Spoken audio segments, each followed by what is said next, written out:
The morning rose pale and slow over the city, painting the sidewalks in frost. Snow clung to the curbs like tired secrets no one bothered to clear. But he did. A man in his late 30s moved methodically with a shovel. His boots cracked at the soles, the salt eating into the leather. His breath came in visible clouds, but his face didn't flinch. The cold was something he wore now.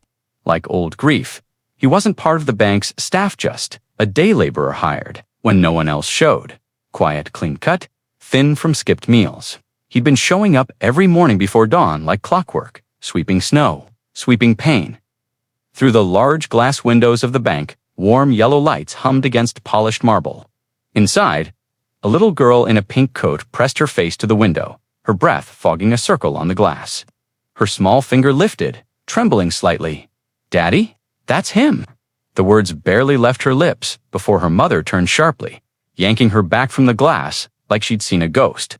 Her face drained of color that the man outside paused. He'd heard nothing, but something made him look up. The girl was gone. The window empty, only the echo of her whisper hung in the cold air. He dragged the shovel again. Scrape, lift, toss. The rhythm dulled the ache in his shoulders. Snow, salt, silence. That's what mornings were now. Each time the salt hit the ice, it hissed faintly, like the sidewalk was alive, spitting back, like it didn't want saving. His name was Mika. Once, people had said it with love. Now it echoed only in debt records and faded envelopes. He'd slept in a borrowed cot above an auto shop for the last 8 months. No kitchen, no heater, just a kettle and an outlet. Still better than the shelter too loud. Too many stories that sounded too much like his. She looked just like he stopped. That woman, the one who pulled the girl away. He'd seen her before. Somewhere farther back than memory liked to stretch. The way her coat clung to her, the slope of her shoulders. The hair tied in that same messy knot, like someone who used to dance but forgot the music. A fog crept into his head. Could it be? No, she wouldn't. He remembered hospital corridors, crying through a cracked phone line, her voice turning colder with each court date. "Stay away, Micah. You don't get to show up 10 years later and pretend." He never got to explain why he left. He never got to say. He never stopped writing. And now, this. He pressed his hand to his pocket, where those letters still lived. Folded, unsent, unread. But her face, it was hers, and the little girl's eyes. He hadn't imagined them. This was no coincidence. He turned slowly toward the bank window, the snow hissing under his boots. A memory stirred, hot and sharp. Then his breath caught. He knew her. He knew both of them. The garage above the auto shop smelled like oil and loneliness. Micah sat hunched over a wooden crate he used as a table, a flickering bulb above, humming like it was tired of trying. He pulled out a shoebox wrapped in rubber bands. The cardboard was soft from years of hands reopening it again and again like it might change something. Inside letters, dozens, written in blue ink, some with water-stained corners, some sealed, others left open like wounds. "To my daughter," he began reading softly, voice cracking like the pages. "I missed your first word. I don't even know what it was. I imagine it was something stubborn and sweet, like your mother used to be." His hand trembled. "I never meant to disappear. I just couldn't give you anything then. Not a crib, not warmth, not a name without shame. I thought if I left, maybe you'd have a chance." He shut his eyes. "I thought I'd come back for you, and everything would be okay, but nothing was." He folded the newest letter. It was short. "I saw you today, outside the glass. I think you saw me too." Micah tucked it into a plain envelope. No address, just her name in careful print. Lena. That night, as snow dusted the sidewalks, Micah walked back to the bank. He stood where she'd whispered, where she'd disappeared, and then, slowly, quietly, he let the letter go. It landed gently in the snow, like a white flag. Then the wind took it, and Micah didn't chase it. He just watched, like a man standing in the ruins of a dream he wasn't sure he was allowed to want anymore. Micah was early again. The sky was still ink-dark, the stars retreating. He swept the snow in slow, careful strokes, glancing toward the glowing glass of the bank lobby. Inside, behind thick glass and gold lettering, people in winter coats shuffled through the line. And then her, the woman Dot, same coat, same knot in her hair, same grip on the girl's hand. She stepped forward to the front desk. She slid a paper across the counter. He couldn't hear a word, but her mouth formed a name. The banker repeated it back as she nodded. Micah's eyes narrowed. He stepped closer to the window, careful to look busy, tilting just enough to glimpse the form. The letters swam into view between his lashes. Lena Holloway. Holloway. On every custody letter, every envelope marked, "Return to sender." That was her dot, the child his daughter. The form slipped back behind the glass. The mother adjusted her scarf and turned. Her eyes met his. .1, second .2. Then she froze. The banker whispered something, but she didn't respond. Instead, she reached up and pulled the blinds shut. Mika's reflection stared back at him from the blacked-out glass. For a moment, he just stood there, snow gathering on his shoulders, as if the window had swallowed her, as if the world had slammed shut. All over again the next morning was crueler than usual. Wind tore through the street like it had something to prove. Micah's gloves were torn, fingertips red and stiff. Still, he shoveled methodically, like if he didn't, he'd come apart. People passed without noticing. Boots stomped, voices mumbled, car engines coughed awake. But he stayed. Across the street, the blinds of the bank remained drawn. He didn't look up anymore. Not like yesterday. Not after the curtain fell. "Hey!" A deep voice cracked through the cold. Micah turned. A security guard from the bank approached, coat zipped high, hand resting near his belt. "You don't work here, man. You freelance, right?" Micah nodded. "Then you don't need to be near the windows anymore," the guard said flatly. "We've had complaints." Micah stared, silent. The shovel in his hand trembled just slightly. He wanted to ask who, but he already knew. "I'm just clearing the sidewalk," he said, voice hoarse. "Clear it from the street side then." The guard grunted, away from the glass. Micah didn't argue. He moved back, the sidewalk suddenly colder beneath his boots. The world had a way of closing in on men like him quietly, politely. With rules written in invisible ink, the guard walked off. Micah bent again, swept again. Hours passed, feet numbed. The shovel scraped one last time, and then a small pink scarf floated down onto the sidewalk like a feather from a dream. Micah blinked. The little girl stood a few feet away, behind her mother, who was speaking to a teller. The scarf had slipped from her hand. Micah stared at it, frozen. She didn't speak, but her eyes met his, and this time she didn't look away. Micah crouched down slowly, lifting the scarf like it was glass. It was small, soft, pink embroidered, with little stars along the edge, still warm. His breath caught in his throat. He turned toward the bank's glass doors. The little girl stood just inside, watching him. They stared at each other through the framed two worlds, split by cold and consequence. Then, as if on instinct, he stepped forward. The door opened with a soft chime. He held out the scarf without a word. The girl looked up at him, close now. Micah saw it clearly, those eyes. Wide, almond-shaped chestnut brown. A little too big for her face. His eyes. She reached out gently. No fear, just curiosity. Her tiny hand brushed his fingers as she took the scarf. Micah's hand shook. She tilted her head. "You smell like someone from my dreams," she said softly. He froze. That one sentence hit deeper than any judge's ruling ever had. She wrapped the scarf around her neck, her small fingers fumbling with the knot. Then her mother's voice rang out sharply. "Lena." The woman stepped around the corner, eyes widening in alarm.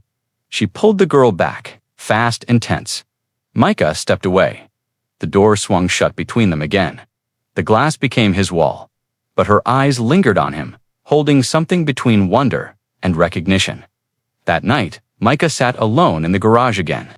The scarf sat folded on the crate beside him. He hadn't meant to bring it home, but the moment had rattled something loose in him. He opened his journal, the same one he'd been writing in since the hearings. Pages yellowed, corners curled. His handwriting shifted over time, hopeful once. Then sharp and tired, he flipped to the page marked with a paperclip. March 12th, underneath it, a line, "Your birthday." "If you ever wonder if I remembered, I did every year." Micah closed his eyes and whispered her name. Lena, the same name she'd said at the bank. The name the mother screamed in fear. The name he'd once dared to imagine on school drawings and bedtime songs. The next morning, he swept snow again. A woman passed by pushing a stroller. On the phone laughing, her voice carried double quotes, "Yeah, her birthday's next week, March 12th. Can't believe she's turning 9 already." Micah's shovel stopped mid-swing. His chest caved in. Slow, March 12th. His daughter's birthday. It wasn't coincidence. It was confirmation. He leaned on the shovel. The wind pressed against his coat. But the cold wasn't what shook him. He looked up at the bank windows. Behind the glass, she was there again. Her little face turned toward him. He didn't wave. He couldn't. Instead, he whispered something the wind couldn't carry. Then he reached into his coat pocket and ran his fingers over an old keychain he'd once bought. A tiny music box charm. The only thing he'd saved for her 9th birthday years ago. He never gave it. But maybe this year, he still could. Micah spent the morning walking up and down the rows of the dollar store notebooks, stickers, hair clips shaped like butterflies. Too bright, too plastic, too much dot. And then he saw it, a velvet ribbon, soft and deep purple, the kind a little girl might tie in her hair for picture day. Simple, quiet, beautiful. He bought it with the last crumpled bill in his coat pocket. The next morning, he waited across the street instead of sweeping. His boots left no tracks. He didn't want anyone seeing him near the bank again. Not yet. Then he saw her, Lena, stepping out of the bank with her mother, holding her hand. Micah knelt gently, setting the small white envelope on the bench outside the door. Inside, the ribbon, wrapped in tissue, no card, just a folded note in shaky handwriting. "Happy birthday, Lena. I hope purple's still your favorite." Then he stepped back into the shadows. Hours passed. Cold crept into his fingers again. Just as he turned to leave, he saw her. Lena walked out of the bank again. Alone this time, she spotted the envelope. Curious, opened it slowly, and when she lifted the ribbon, something in her face lit up. She looked around, didn't see him, but she tied it into her hair anyway, by hand, carefully. And when her mother came out, Lena smiled without saying a word. Micah stood behind a lamppost, hidden but watching. For the first time in years, he smiled too. She liked it. She wore it. She chose it. But as they turned the corner, her mother suddenly stopped walking. She'd seen the ribbon, and her face, changed. Micah didn't sweep the next morning. He sat on the cold bench across from the bank, fingers clenched, eyes on the door, waiting. The ribbon hadn't been in her hair today. That was the first sign. The second came with sirens. A police cruiser pulled up alongside the curb. 2 officers stepped out. Micah Holloway. He stood, slow. "Yeah. Step away from the bench, sir. We need to talk." People turned to look. A man in a pressed suit paused mid-step. A woman with her child clutched her purse tighter. Micah's jaw tightened. "What's this about?" One officer pulled a folded paper from his jacket. "You're being served a restraining order. You're not to approach Lena Holloway or Amanda Holloway at any time or place." Micah froze. Amanda. Her name hit like cold water to the chest. He hadn't said a word to her in almost a decade. She hadn't said one back. "I didn't do anything," he said, voice tight. "I left a ribbon. That's all, sir. You've been seen loitering outside the bank, attempting contact with the child." "I wasn't," he stopped himself. "No point." His hands rose slowly. The paper crinkled in the wind. The officers didn't cuff him. But they didn't need to. Humiliation did what metal. "Couldn't I? Just needed to see her," he said. One of the officers glanced at him. "Then maybe you should have. Fought harder when you had the chance." Micah looked away. But inside him, something snapped. Not anger, not defiance, but a grief that had outgrown its silence, and it wasn't going to stay quiet anymore. Snow returned the next morning, gentle and soundless. Blanketing the street like a lullaby, no one was awake to hear. Micah showed up anyway, not to sweep, not to wait, just to see. He stood across the road, scarf wrapped tight, watching the golden light flicker on inside the bank.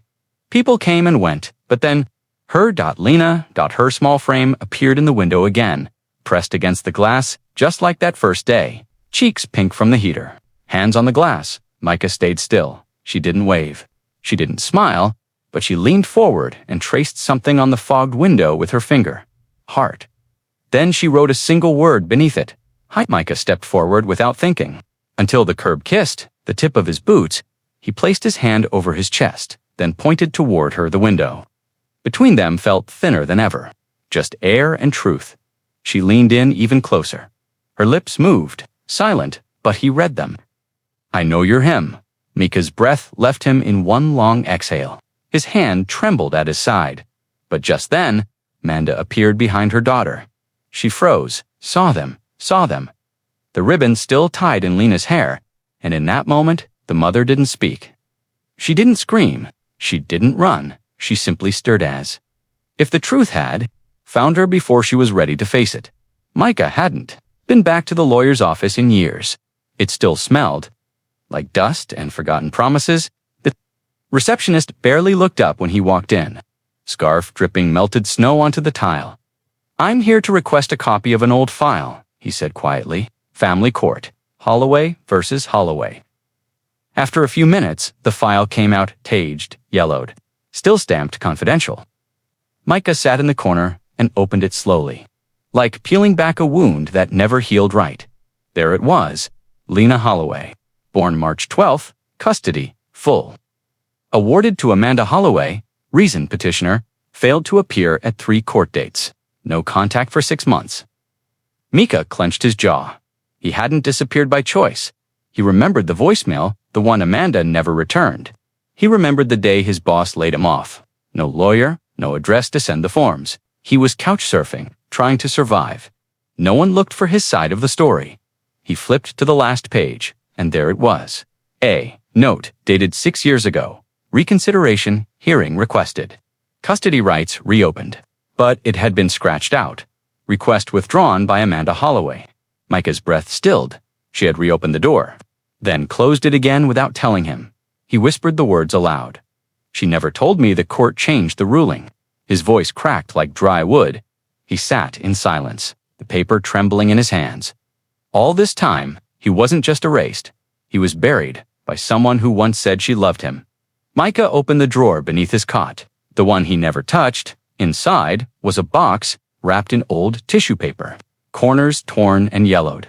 He pulled it out gently, almost afraid it might crumble. It was small, wooden, painted blue and gold, with a tiny ballerina inside the music box. He'd bought it when Lena was barely a month old, after working overtime for a full week, back when he still believed he'd get to tuck her in, hear her laugh, watch her spin the dancer with her tiny fingers.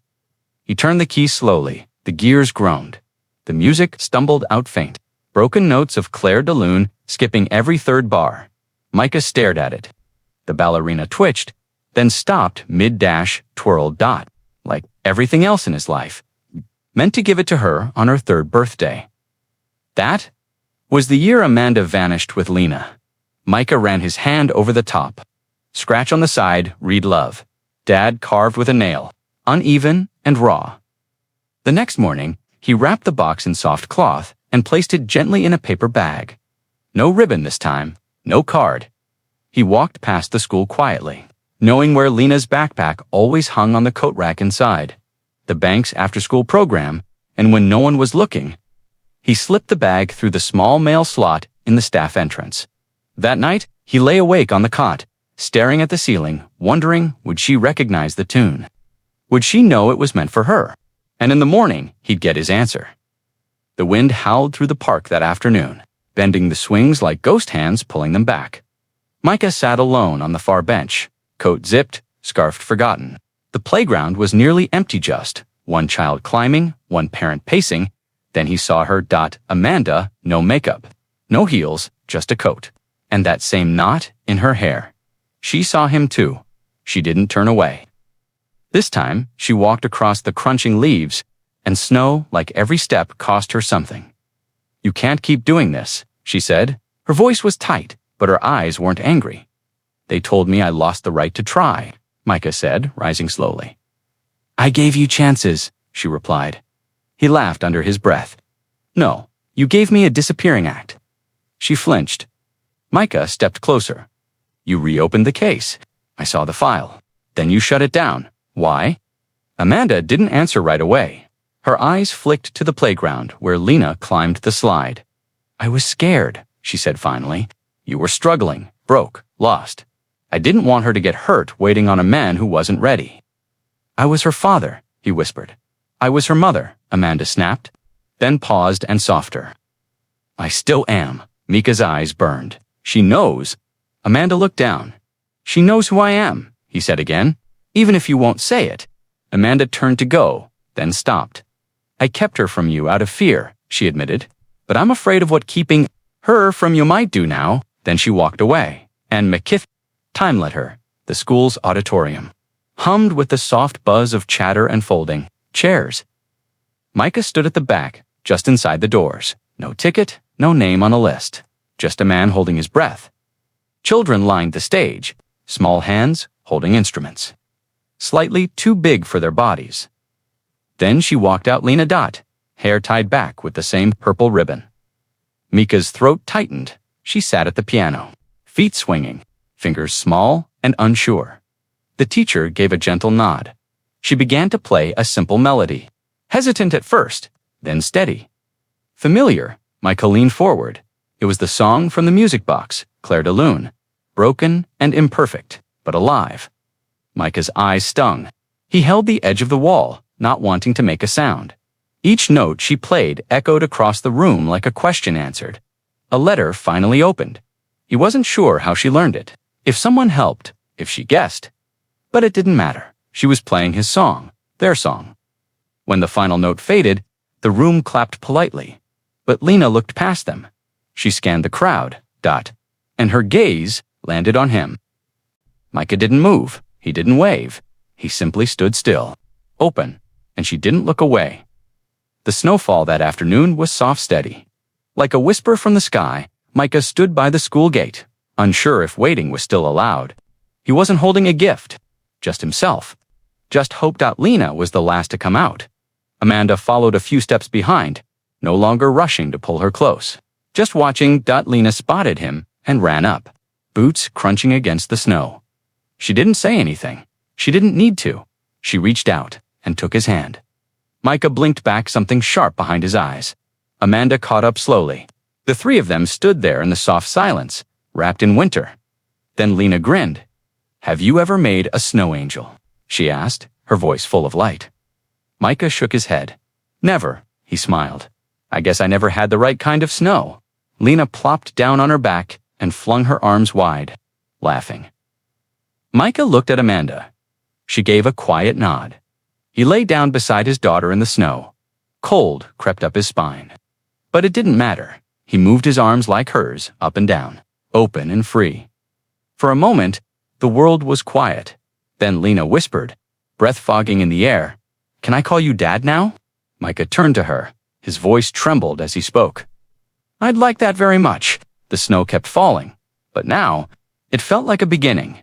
Morning light broke slowly, silvering the snowbanks and turning the glass of the bank gold. Micah swept again, same sidewalk, same shovel. But today, something had changed. He moved with calm, now not duty, not desperation. Just presence, the kind that comes when you know someone might be watching and wanting you there across the street. The bank opened its doors. People stepped inside. Others passed by ordinary. Then he looked up. There they were. Lena sat by the window, her chin resting on her hands, a book in her lap, Amanda beside her, coffee in one hand, a softness in her face that hadn't been there in years. The blinds were wide open. Lena spotted him and waved. Micah smiled small. Quiet. Not everything needed to be loud to be real. He didn't cross the street. He didn't rush in. He just kept sweeping. The wind had softened. The sun climbed slowly. Lena raised her hand again, pressed it to the glass like she had that first day. But this time, the glass didn't feel like a wall. It felt like a window. And this time, it stayed open. The camera lingers as Micah walks the sidewalk, snow brushing his boots, a purple ribbon tied to the handle of his shovel, fluttering like a promise. Fade to white.